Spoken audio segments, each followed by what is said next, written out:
Hey, once again, let's continue our journey through Wildcats. We're in the Travis Charest era, and this is his third issue, and we get to see the evolution of Travis Charest's artwork almost in real time, it seems. What I mean by that is he just, to my opinion, he advances and changes so quickly. Whether it was the challenge of being put on a premiere book like this, or it was just the natural evolution, or all of the above, or I don't know, but he had a very distinct looking style previous to hooking up with Jim Lee's studio.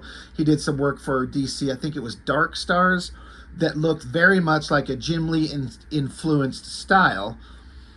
But now that he's been given the the flagship title, the premiere book from Wildstorm, he's changing up his style. And this is only his third book, so he started on issue 15. That book looks a little different from 16, and 16 looks a little different from this. He just is evolving, and it gets just better and better and better. There is one thing, though, that I'm kind of curious on, is so much of this book is all splash pages, just single images.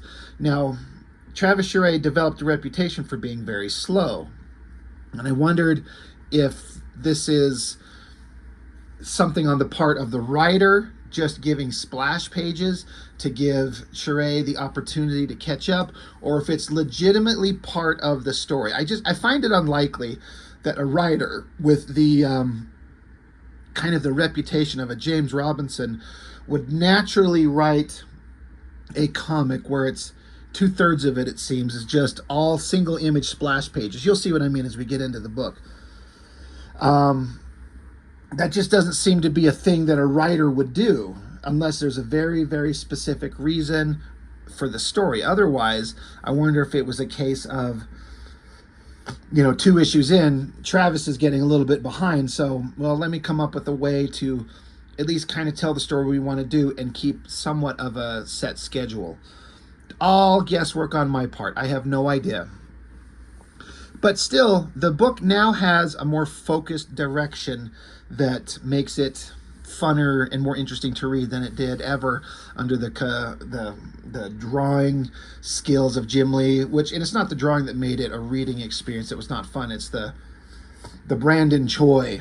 Like, I know Jim Lee loves the guy and they're friends and whatever, but the guy could not write anything. He wrote standard cliche nonsense, and he could do it on the regular, it seems, but nothing was interesting. No one goes, hey, do you remember that great Brandon Choi story?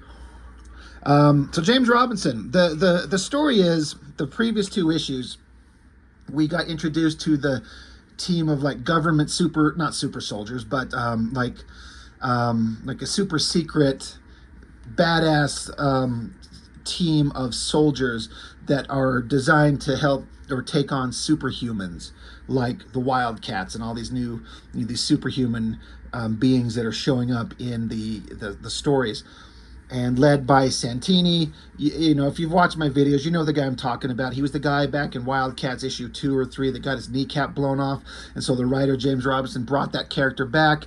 Now leader of the team, he's got a grudge against Emp Jacob Marlo because the guy blew his kneecap off, and it ended up with everything kind of going well for both teams, and they exposed a traitor in the midst of Wildcats. The Black Razors, the team that Santini's on, they helped expose the fact that the Wildcats had someone imitating one of the members of their team, which turned out to be Maul, the big, dumb, boring, strong guy. And once that traitor was exposed and eliminated, Santini took off, and the Wildcats are like, all right, well, thanks, but where's Maul? And the Black Razors are like, we don't give a fuck. That's none of our business. We don't care. So that brings us up to where we are. Spartan and Zealot are off doing one thing. Warblade's doing his own thing. Grifter's doing his own thing. And the text is talking about how, like, there's a very rare bug walking nearby. They don't notice. Warblade, there is right near a very fine restaurant, and the scent is wafting through the air. He doesn't notice. Grifter, he doesn't notice the salty kiss of sea winds and the screaming of surf and gulls and blah, blah, blah. They don't care about any of the cool shit that's around them because they have one thing on their mind. Where is Maul is the point. They're looking for their teammate they didn't even know was gone. So, story, Robinson pencils Charest, inks Troy Hubbs. I kind of forgot this Troy Hubbs guy was doing the inking on these early issues. Whenever I think of the guy who inked Travis Charest, I think of Richard Friend, because those two got together on the later Wildcats title, and that stuff was amazing. So I just tend to forget that there were other guys that were inking him. And this Troy Hubbs guy seems to do pretty damn good. I mean, I don't see anything that comes across as like a terrible interpretation, although I have a good understanding that Charest's pencils were super clean and tight, but no one has any copies or records of those pages. I've never seen a Travis Charest penciled page out there before the inks, and it's just kind of disheartening because I would just love to see what that would look like. But it looks great. So here we go, though, I'm talking about the splash pages. And, you know, they're fun to draw, but they don't take a fraction as much of time as a page with like 6 or 7 panels and city shots and cars and 20 people. How long does it really take to draw Spartan, you know, punching? Excuse me.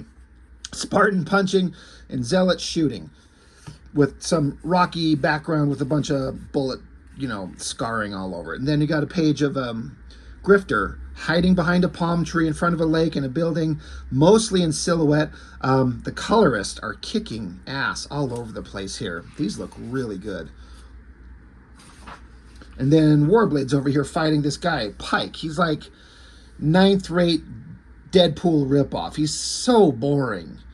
Every one of these studios had the masked guy that kind of looked like Deadpool, and it's just, there's nothing there.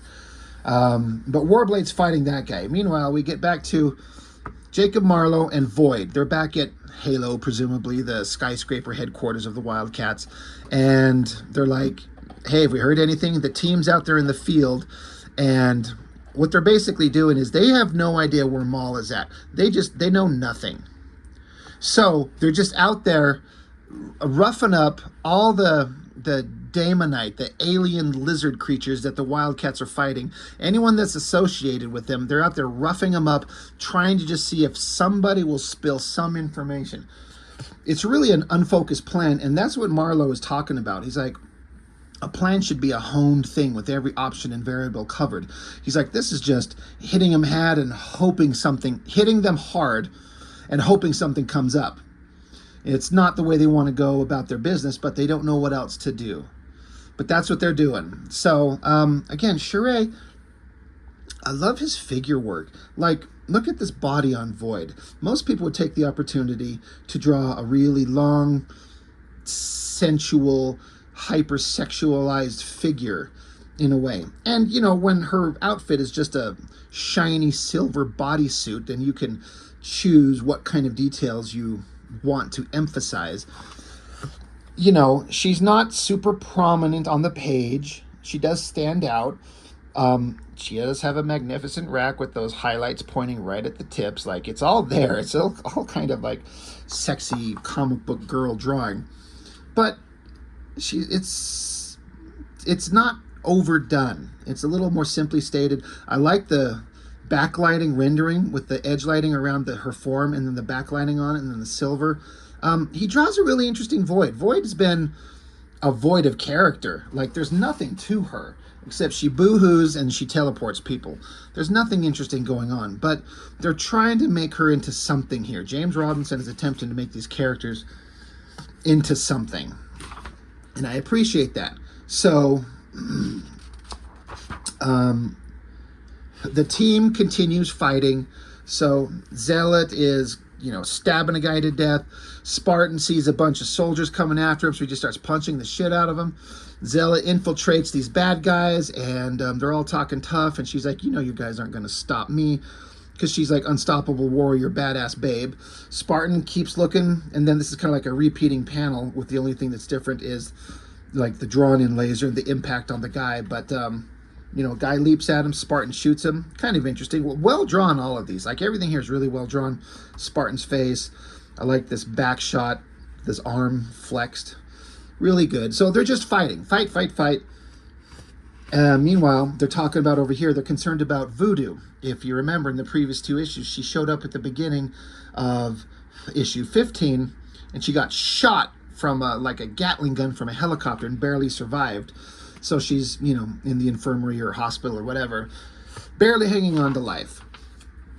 Anyway, back to more wordless, silent fighting. So Grifter, he's taken on, he's trudging across the beach using human bodies as shields to just murder a bunch of people, trying to infiltrate one of these places to get some information. It's fun. It's an opportunity to draw action and just let Charest just shine. And I would remember looking at this going, this is different. This is awesome. This guy's got something. I didn't think I'd like him. I was very, very wrong. Meanwhile, Void, she says, hey, I have a lead. They're like, I like a lead. And they're like, I think we know where Maul's at. She's like, I just been doing some digging, and I think I might know where he's at. So he's like, well, might be. She's like, well, it's in a computer system. It's highly classified. So, you know, I've got an idea, but we got to confirm it. It's buried in a computer. Back to the fighting. Now we're in Warblade territory. Snow somewhere, fighting Pike. It's just kind of standard stuff. They slash, they talk shit to each other. You know, it's all good looking stuff. It's hard to make Warblade look interesting to me, but he's doing a pretty good job. Back with Void and Marlo, he's like, are you sure you can do this? And she's like, we have no choice. We have no time. Hacking would take too long. And as to whether I can do this or not, she says, we're about to find out. So the text basically says that Void can teleport herself somehow, turn herself into energy, enter the computer system, and she can hack the information out and find out where Maul's location actually is, rather than trying to dig around old school style. And this is something she's never done before, so can she do it? Who knows? It might be dangerous. Interesting use of the page, making Void this little tiny figure down here. It's a very simple drawing. I actually really like it. I think it looks really good. And the coloring, it works. Now, back to more splash pages. We get this character Savant that is like Zealot's younger sister. Was introduced into some the previous issues of the book. I don't think she was in issues 15 or 16, but she is back in here. What's funny is whenever I think of this Savant character, for some reason I always thought it was an Alan Moore creation, but I actually think it's a Chris Claremont creation. I think she was created when Claremont was writing the book. She ends up having kind of an interesting story arc, some kind of like brilliant, ancient kind of archaeologist character so far. But splash page, you know, she's sitting here in a chair surrounded by a bunch of, you know, ancient relics. Not much in the way of background, but it doesn't matter. It looks really good.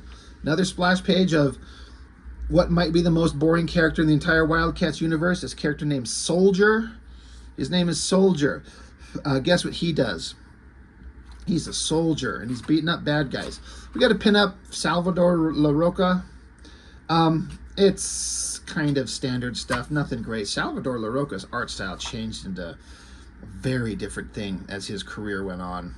It's like he was trying to emulate standard Image comic stuff, but he changed big time as time went on. Look at that crappy action figure.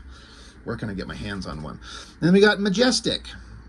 We're focusing on him, another character that was introduced. He's like the Superman, I guess, of the Wildstorm universe. Mysterious guy, very powerful, was avoiding his role as protector for a long time. Now he's back in the world being a hero. So splash pages everywhere. Meanwhile, Void comes back, and she's like, I found Maul. I know where he's at. You won't believe who has him. And then she kind of gets lost. She's like, the computer realm was wonderful. She's like, my fingers and my ears and my eyes and my nerve endings are... She's just lost in kind of the ecstasy, I guess, of what an amazing kind of crazy adventure it was to traverse cyberspace. And she really likes it, and she's really good at it, apparently. But they're like, all right, okay, thanks, you're back. But we got to focus on what we're trying to do here. Where's Maul? She's like, I know where he's at, and he's unharmed, so We need to gather up the teams. He's like, all right, gather the Wildcats. We got to gather them up and go get Maul. She's like, all right. So she teleports away. So what's kind of funny is like, all these Wildcats are out here murdering the shit out of people. Now, again, they're a bunch of bad guys, so who cares? But they didn't really need to do this. All this looking is pointless. Void just kind of figured it out by going into the computer system and finding it out anyway. But we need some action. So anyway, Void shows up while there's a lot of murder going on and collects up Grifter, shows up, collects up Warblade from Pike. Now, this was the one time that I ever remember this character of Pike having something kind of interesting about him. It says Pike had a dream. No, not a dream. He'd been in Arizona among the shamans, and the peyote buds had been plentiful and strong. And what he'd experienced was more of a vision. Yes, a vision. And in it, he killed a wildcat. Which one? He doesn't recall. Doesn't recall if the vision even revealed that. And yet, any wildcat will do. A trophy, a sign he's as good. A sign he's as good, he hoped. He thought that this night, that Warblade might have been the one. There will be other nights, other encounters. The vision will soon come to pass. So, beyond being a boring design, Travis Charest is making this character look pretty awesome right here. But they just basically gave some minor motivation. The smallest motivation, this Pike guy, who's just a tough guy nobody in the book, he had a vision that he killed one of these wildcats, and he wants to know that he can do it and that it validates his skills. He just doesn't know who it is, and he's on this mission to do it. So it kind of made him interesting for half a second. I was like, oh, all right, that's kind of cool. Meanwhile, Zealot's about to murder the shit out of somebody. Void shows up with the ambitious angle, this down angle shot of Void's body. That's hard. I'm not sure that he nailed it exactly right, but it works enough that you can tell what's going on. Meanwhile, once I got to this page, in the kind of revisiting it before I started talking about it, it reminded me that this whole thing was going on. I completely forgot. There is the other book, which I haven't really touched on too much yet at all. I haven't gotten to the regular series of Stormwatch, which was second-rate title, secondary team. It was kind of fine. It's kind of like the Team Youngblood. You know, you had Youngblood and Team Youngblood. Stormwatch had more of a consistent vision and consistent artistic driving force and stories, and just kept trudging along pretty good. Just never got to be that interesting because it's hard when Jim Lee's not the guy drawing it. But somewhere in those books it says Stormwatch 18. Once I saw this, because here's Maul. He's in the custody of the Stormwatch team. He's in a bed, and these characters are talking about how they just got done fighting him. They know very little about him. He's connected to the Wildcats, who they know very little about. They don't understand why the Wildcats would send Maul after them to attack them. So they got some digging to do. But then Void shows up and just takes him, teleports Maul away, and he's gone. And in the Stormwatch book, you actually see the fight where Maul shows up and starts attacking them, and then the team takes him down. And then this exact scene with this exact dialogue is played out in the Stormwatch book, just drawn from a different perspective. So that was kind of an interesting little micro crossover. But there's Maul. He's just, somebody took him and sent him after the Stormwatch team. The end. Back with some bad guys. There's a dead body of a guy who we thought was dead.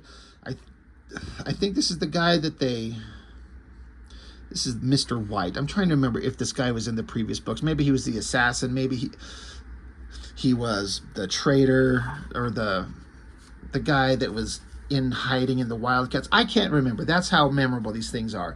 Some big, tough bad guy reawakens this villain, Mr. White, who just has a white stripe down the center of his body. We thought he was dead. He's not. He's alive, to be continued. So, in terms of like riveting story, the previous two issues focusing on the Black Razors and the Santini team, just ignoring the Wildcats almost completely, was way more interesting than this. This is still got like a direction it's kind of going, but this issue seemed to be kind of like wandering around, not knowing what it's doing, not knowing what its point is. But I guess you got to start setting things up to go on to your next storyline. So it's still pretty interesting. Still damn well made, but it's just, the other two issues were a little bit more interesting. But still, the book was just suddenly like, I'm into Wildcats again, like more than I ever was, and I can't wait to see where it goes. So we're just going to keep looking at Wildcats as we go. So that's it, issue 17, and that's all I've got for now. Thanks for watching, and I'll see you next time.